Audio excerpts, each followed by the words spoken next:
India TV YouTube channel को subscribe करें और बेल आइकन दबाएं। केंद्र सरकार लेकिन लॉकडाउन लगाने के मूड में नहीं है। प्रधानमंत्री मोदी ने थोड़ी देर पहले देश के टॉप डॉक्टर्स से बात की, कोरोना की चेन को तोड़ने के लिए मेडिकल सलाह सुनी। इसी मीटिंग के बाद 18 साल से ऊपर उम्र वालों के वैक्सीनेशन का फैसला हुआ। डॉक्टर्स ने जो जानकारी प्रधानमंत्री को दी है वो पूरे देश के लिए बहुत जरूरी है, क्योंकि कोरोना से बचना है तो डॉक्टर्स की सुननी होगी। हिंदुस्तान के टॉप डॉक्टर्स, देश के कोने कोने से मेडिकल एक्सपर्ट के साथ प्रधानमंत्री मोदी ने लंबी मीटिंग की। कोरोना 2 के अटैक से मेडिकल सिस्टम कितना क्रैश हुआ, कहां पर किस चीज की कितनी जरूरत है, हालात को काबू में करने के लिए मेडिकल सजेशंस क्या हैं, एक एक पॉइंट पर डिटेल में डिस्कशन हुआ। अगले 10 दिन देश के लिए बहुत अहम है। कोरोना को इस टाइम पीरियड में हर हाल में काबू करना होगा, और यह कैसे होगा इसका ब्लूप्रिंट भी रेडी है। इस ब्लूप्रिंट में मेजर रोल डॉक्टर्स हैं, जिनकी एक एक बात को आपको ध्यान से सुनना चाहिए।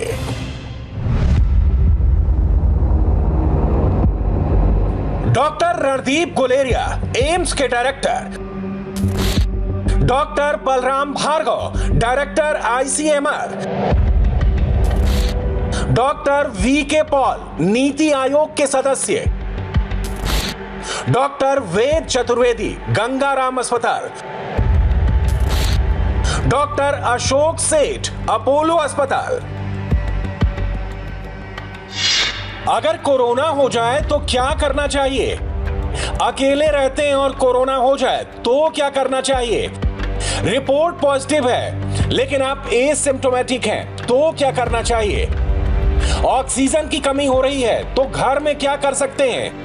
तुरंत दवाई का इंतजाम नहीं हो पा रहा है तो ऐसे में क्या करना है? ना अफवाह पर जाइए, ना किसी तरह का भ्रम पालिए, ना सोशल मीडिया की बातों पर ध्यान दीजिए। सीधे देश के टॉप डॉक्टर से जानिए कोरोना से कैसे मुकाबला करना है। हर सवाल का जवाब एक्सपर्ट की जुबानी। अपनी अपनी नोटबुक निकाल लीजिए, पॉइंट टू पॉइंट सॉल्यूशन लिख लीजिए, खुद भी अप्लाई करिए और दूसरों को भी सही और सटीक सलाह दीजिए। पिछले एक दिन में देश में 2,73,810 कोरोना मरीज मिले। इस दौरान 1,619 लोगों की जान भी गई। देश में कोरोना का ग्राफ तेजी से बढ़ रहा है। ऐसे में अफवाह से सबसे ज्यादा पैनिक फैल रहा है, जिससे सावधान रहने की सख्त जरूरत है। सबसे पहले अगर आपको कोरोना हो गया है और ऑक्सीजन की कमी महसूस हो रही है, अस्पतालों में बेड नहीं मिल रहे, तो ऐसी स्थिति में आपको क्या करना है, ये गंगाराम अस्पताल के lieutenant general doctor Ved Chaturvedi से समझिए। तो उसके लिए हमें पल्स ऑक्सीमीटर की जरूरत पड़ती है। तो आप पल्स ऑक्सीमीटर घर में रखिए और एक एक मिनट में देखने की जरूरत नहीं है। आप सुबह दोपहर शाम देख लीजिए और आपको लगता है कि भाई एक बार कम हो रहा है तो उसको 2-3 बार और चेक कर लीजिए। यदि आपको लगता है कि परसिस्टेंट मेरा ऑक्सीजन लेवल कम जा रहा है तो कुछ बताया गया हम लोगों ने, जैसे हम लोग नॉर्मली पीठ के बल सोते हैं तो आप पेट के बल सो जाइए, जिसे कहते हैं कि प्रोन पोजीशन। हमारे मेडिकल साइंस में इसको बोलते हैं प्रोन पोजीशन। प्रोन पोजीशन से लंग में ऑक्सीजनेशन ज्यादा होता है। ये बहुत पहले से मालूम होगा, आपने देखा होगा जिन जिन का ऑपरेशन होता है, ऑपरेशन के बाद एनेस्थेटिस्ट उनको प्रोन पोजीशन में रखते हैं, क्यों? उससे ऑक्सीजनेशन ज्यादा होता है तो उससे भी ऑक्सीजन बढ़ जाता है। और यदि इससे ऑक्सीजन नहीं बढ़ता है तो देखिए, मैंने ये बोला था उस वीडियो में कि पूरे सब लोगों को बेड नहीं मिल सकता। हर 2 मिनट के बाद एक कॉल आता है कि डॉक्टर चतुर्वेदी बेड दिला दीजिए, आप तो गंगाराम में हैं। मैंने कहा आप जितना एफर्ट ये कर रहे हैं, एक इसके लिए आप ऑक्सीजन सिलेंडर तलाशिए। एक होता है ऑक्सीजन सिलेंडर और एक होता है कंसंट्रेटर। ऑक्सीजन सिलेंडर को बार बार रिफिल करने की जरूरत पड़ती है। ऑक्सीजन कंसंट्रेटर है, महंगा जरूर होता है, 50-60 हजार रुपए का आता है। फिलिप्स और कई और कंपनियां बनाती हैं। यदि आपको मिल जाता है, या तो आपकी कोई सोसाइटी हो, एक समझ लीजिए हाउसिंग सोसाइटी है, तो ऑक्सीजन कंसंट्रेटर लेके रख लीजिए 50-60 हजार रुपए का। एक्सपर्ट्स के मुताबिक कोरोना के बीच अस्पतालों में ऑक्सीजन की कमी हो रही है, लेकिन कई केसेस ऐसे भी हैं जिसमें मरीज को घबराहट में ऐसा लगता है उसको ऑक्सीजन की जरूरत है, जबकि हर केस में हॉस्पिटल में ऑक्सीजन के लिए एडमिट होने की जरूरत नहीं है। पूरे देश में एक जबरदस्त अफवाह फैली है। कोरोना की दूसरी लहर में सबसे ज्यादा युवा संक्रमित हो रहे हैं। इस बार कोरोना ने युवाओं को टारगेट किया है, जबकि सच इससे अलग है। पिछली कोरोना लहर में 30 साल से कम उम्र ग्रुप के 31% लोग संक्रमित हुए थे। इस बार ये 32% है। 30 से 40 साल की ग्रुप की बात करें तो पिछली बार 21% लोग प्रभावित हुए थे। इस बार भी 21% लोगों पर प्रभाव पड़ा है। इस बार 40 साल या इससे ऊपर उम्र वालों पर सबसे ज्यादा 48% असर पड़ा है। ऐसा ही पिछले साल था। एक और पैनिक सिचुएशन तब आती है जब किसी व्यक्ति की कोरोना रिपोर्ट पॉजिटिव आ जाती है और उसमें कोई भी कोरोना के लक्षण मौजूद नहीं होते, तो वो समझ नहीं पाता कि उसको क्या करना है। बुखार नहीं तो क्या पैरासीटामोल खाए या नहीं। ऐसे में कंफ्यूज बिल्कुल मत होइए। जो डॉक्टर रणदीप गुलेरिया समझा रहे हैं बस उसको ध्यान से सुने और याद रखें। Mild disease or asymptomatic will improve with just symptomatic treatment. अगर हम उनको कोई दवाई नहीं देंगे वो तब भी ठीक हो जाएंगे।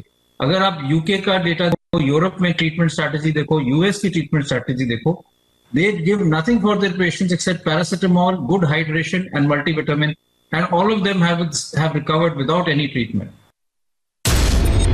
हाइड्रोक्सोक्लोरोक्विन। पिछले साल कोरोना की पहली लहर में यह नाम हिंदुस्तान से लेकर पूरी दुनिया में खूब गूंजा था, लेकिन क्या आपने कोरोना 2 में इसका कहीं जिक्र भी सुना? इस बार सबसे ज्यादा मांग में जो मेडिसिन है वो रेमडेसिविर है, जिसको हेलीकॉप्टर प्लेन से एक से दूसरी जगह पहुंचाया जा रहा है। इस दवाई की जबरदस्त डिमांड है और ब्लैक मार्केटिंग तक हो रही है। आनन फानन में कई जगह पर कोरोना मरीज को सीधे रेमडेसिविर इंजेक्शन दे दिया जा रहा है। रेमडेसिविर कितना कारगर है और इसकी गलत डोज कितनी खतरनाक हो सकती है, ये डॉक्टर रणदीप गुलेरिया से समझिए। दवाइयां भी जरूरी है और उनकी जो इंडिकेशन है और कब देना है वो भी बहुत जरूरी है समझना, क्योंकि अगर हम ठीक से नहीं देंगे तो वो ज्यादा नुकसान कर सकती है। इसलिए giving a cocktail of drugs on day 1 can kill your patient and be more harmful. तो let's look at drugs one by one. First जो हम ड्रग की बात करते हैं वो रेमडेसिविर। अगर हम पहला डेटा देखें जो NEJM में आर्टिकल पब्लिश हुआ था शुरू में चाइना से, it was a negative study. It did not show any benefit as far as remdesivir was concerned in COVID-19. उसके बाद एक दो स्टडीज जिन्होंने ये शो किया, they showed that it was not having any mortality benefit. It was only decreasing the hospital stay by a few days. Antibiotic लेना है उसी तरह रेमडेसिविर घर पे लगा देते हैं। पहले लोग जब फीवर हुआ तो इंजेक्शन घर पे लगा लिया, एंटीबायोटिक घर पे लगा ली तो अब ठीक हो जाएंगे। Remdesivir is not like that. So please don't look at it like an other antibiotic की, जब जैसे हमने घर में अमीकासिन का इंजेक्शन लगा लिया और हमें यूटीआई के लिए ठीक हो जाएंगे, उसी तरह से हम घर पे रेमडेसिविर लगा लेते हैं। उसकी इंडिकेशन बिल्कुल अलग है, उसके अपने साइड इफेक्ट्स हैं। इसलिए रेमडेसिविर जो है उन पेशेंट्स के लिए ही है जो हॉस्पिटल में एडमिटेड है, जिनकी सैचुरेशन कम हो रही है, and therefore it is required for hospitalized patients only. Remdesivir injection का इस्तेमाल अपने आप से बिल्कुल भी ना करें। और आपको बता दें, दुनिया में सबसे ज्यादा रेमडेसिविर इंजेक्शन का निर्माण भारत में होता है और रेमडेसिविर का प्रोडक्शन तिगुनी गति से बढ़ा दिया गया है। अब कहीं भी इसकी कमी नहीं होगी। थी तो कंपनी ने उसको कम किया था। आपको मालूम है कि उसको 27 लाख पर मंथ की वायल की प्रोडक्शन को बढ़ा दिया गया है। ऑलरेडी 40 की तरफ बढ़ रहे हैं बहुत तेज गति से, और फिर 76 तक भी ले जाएंगे, 76 लाख वायल्स की तरफ ले जाएंगे। एक्सपोर्ट बंद किया गया है, रैशनलाइज किया गया है डिस्ट्रीब्यूशन सिस्टम को। तो जो भी थोड़ा सा ऐसा लगा है कि रेमडेसिविर की उपलब्धता नीचे थोड़ी कम रही है, वो सब उसको एड्रेस किया जा रहा है, बहुत तेज गति से किया जा रहा है। और सारी कंपनीज, 7 कंपनीज हैं, उन्होंने मिलकर इसको रैंप अप करने का पूरा जिम्मा भी लिया है, कर भी रहे हैं, और day by day situation improve होगी। हमारी इतनी कैपेसिटी है कि पिछली बारी हम 100 देशों को रेमडेसिविर देते थे और देश में कोई भी कमी नहीं थी। तो इसका सुधार और सुचारू रूप से इसको आगे ले जा रहे हैं। हर मिनट, हर सेकंड कोरोना मरीजों की संख्या तेजी से बढ़ रही है। कोरोना आउट ऑफ कंट्रोल होने की सबसे बड़ी वजह लोगों की लापरवाही है, लेकिन फिर भी बहुत से लोग मास्क नहीं पहन रहे। आपको जानकारी दे दें, इस बार कोरोना हवा से ज्यादा फैल रहा है। मास्क पहनना बहुत बहुत बहुत जरूरी है।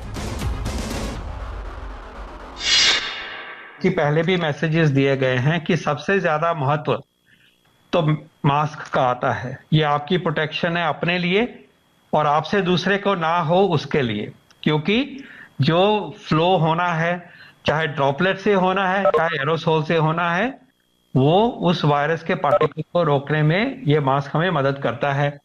इसी प्रकार जो पहले का मैसेज था कि दूरी बनाइए, 2 गज की दूरी बनाइए, वो आज भी लागू होती है। डिस्टेंस बढ़ेगा, वायरस को ज्यादा मुश्किल होगी। इससे पहले भी कहा गया था कि अगर आप बंद जगह पे हो तो खोलिए, खिड़कियां खोलिए, एयर कंडीशन जगह हो, बंद हो, उससे बच के रहिए। ये एक सावधानी हमें बरतनी है। एरोसोल में उसका इंपॉर्टेंस बढ़ जाता है।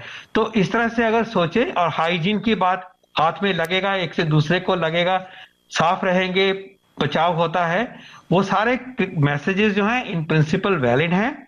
साइंस हमें आगे बताती है, सूझबूझ जो भी उससे आती है हमें समझ आएगी, उसको भी सामने प्रस्तुत किया जाता है। लेकिन मास्क का महत्व और ड्यूटी का महत्व बहुत और भी बढ़ गया है। और इस पेंडेमिक में जिस तरह से केसेस बढ़ रहे हैं, उसको अगर हम एक ही बारी में, अगर हम कल से रोकना चाहते हैं, आज से रोकना चाहते हैं, तो मास्क को अपनाएंगे, दूरी बढ़ाएंगे। महाराष्ट्र पहले ही 15 दिन का लॉकडाउन लगा चुका है। दिल्ली ने भी छोटे लॉकडाउन की घोषणा कर दी है।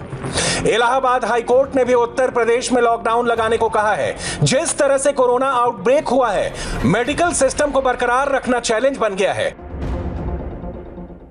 दुनिया के कई शहर ऐसे हैं, बड़े बड़े देशों के, विकसित देशों के शहर, जहां 6000 केस आए तो उनका पूरा हेल्थ सिस्टम चरमरा गया, कोलैप्स कर गया। दिल्ली में 8500 केस आए पिछली बार तीसरी वेव में, तब भी हमारा सिस्टम कोलैप्स नहीं किया। उल्टे हमने और ज़्यादा अपनी तैयारियां शुरू कर दी। आज 25000 केस आए हैं। अब दिल्ली का हेल्थ सिस्टम अपनी सीमा तक पहुंच गया है। हमारा हेल्थ सिस्टम अब बहुत ज़्यादा तनाव में है। मैं ये नहीं कहूँगा कि हमारा हेल्थ सिस्टम अभी कोलैप्स किया है, लेकिन आज हमारा हेल्थ सिस्टम बहुत ज़्यादा तनाव में है। मेडिकल एक्सपर्ट भी मानते हैं अस्पतालों, डॉक्टर्स, मेडिकल वर्कर्स पर पहले से ही 2 गुना प्रेशर है, और अगर मेडिकल सिस्टम क्रैश हो गया तो फिर कैसे हालात होंगे, इसकी कल्पना ही डराती है। सर्टेनली दिल्ली में तो मैं कहूंगा कि हॉस्पिटल्स के इंफ्रास्ट्रक्चर ओवरवेल्म हो रहे हैं, आपने तो सुना ही है।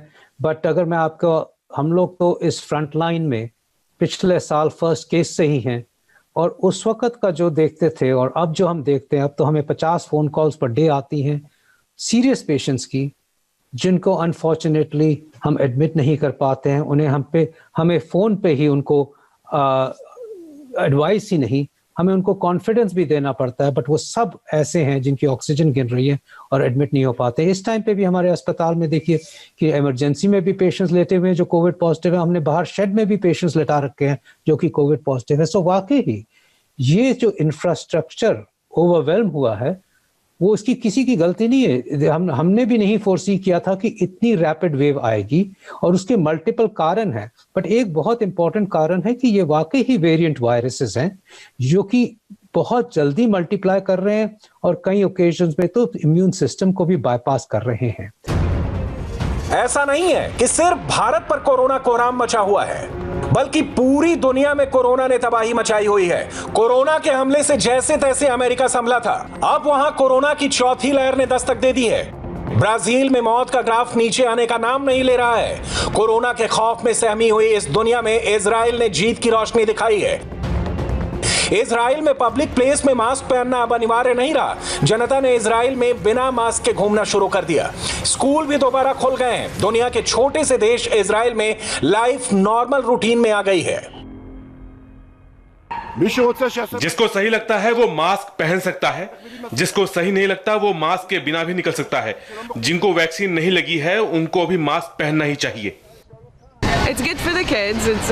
बच्चों के लिए ये बहुत अच्छा है, वो अपने नॉर्मल रूटीन में जा सकते हैं, अपने दोस्तों से मिल सकते हैं, पर वो रोज स्कूल जाएंगे तो बहुत अच्छा है। the daily schedule at school, so it's good. Israel ने ये कैसे किया और हमको इजराइल से क्या सीखने की जरूरत है, ये आज पूरे देश को जानना चाहिए। इजराइल में 53% आबादी का वैक्सीनेशन किया जा चुका है। इजराइल में मास्क पहनने का खास ध्यान दिया गया, टेस्टिंग, ट्रैकिंग और ट्रीटमेंट का रूल फॉलो किया गया। इजराइल ने कर दिखाया और अब हिंदुस्तान की बारी है। 2 गज की दूरी, मास्क और वैक्सीनेशन बेहद जरूरी है। एक बार कोरोना की चेन ब्रेक हो गई तो कोरोना काबू में भी आ जाएगा। पश्चिम बंगाल से चुनाव को लेकर एक बड़ी खबर आ रही है। बीजेपी अब बंगाल में बड़ी रैलियां नहीं करेगी। इस पर पूरी डिटेल रिपोर्ट एक ब्रेक के बाद।